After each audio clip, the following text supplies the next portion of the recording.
Well, in his recent tweet, U.S. President has said that Germany owes vast sums of money to NATO. Now, in the tweet, Trump says that Berlin must pay the United States for the powerful and very expensive defense it provides to Germany. Trump met with German Chancellor Angela Merkel in Washington on Friday. The two leaders showed little common ground during their talks. Since Trump took office as U.S. President, Washington and Berlin have been mainly at odds on a range of issues, including NATO, Russia, global trade, and the refugee crisis.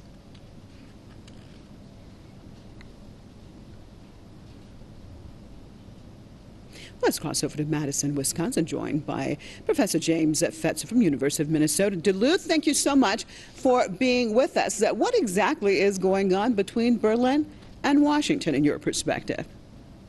Well, the predicate on which NATO was founded was that each of the participating nations would contribute 2% of their GDP. Because the United States has such a much larger economy, that means it's contributing the lion's share, actually 3.61.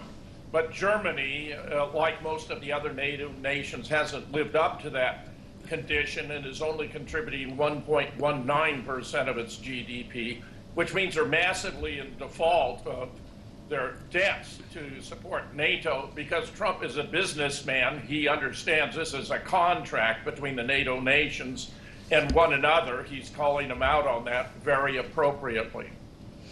And how do you think that these nations are going to respond? As you said, that they haven't been sticking to the 2% of GDP that they had basically had the contract, if you want to call it. But let me just ask you one other thing. Is it not, though, the United States that benefits the most from NATO, or not? How do you see it?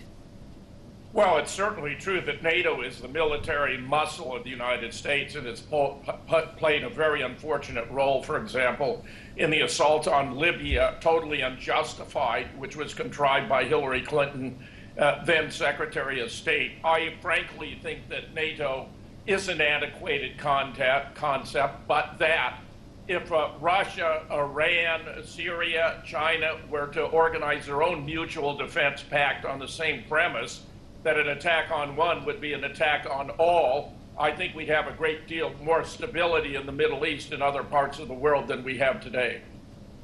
Okay, so maybe these countries should then take that cue and actually unite in that way. And the question then would be, is if the United States would actually go for that or try to make sure that it doesn't happen. Thank you so much for being with us out of Madison, Wisconsin, Professor James Fetzer from the University of Minnesota Duluth.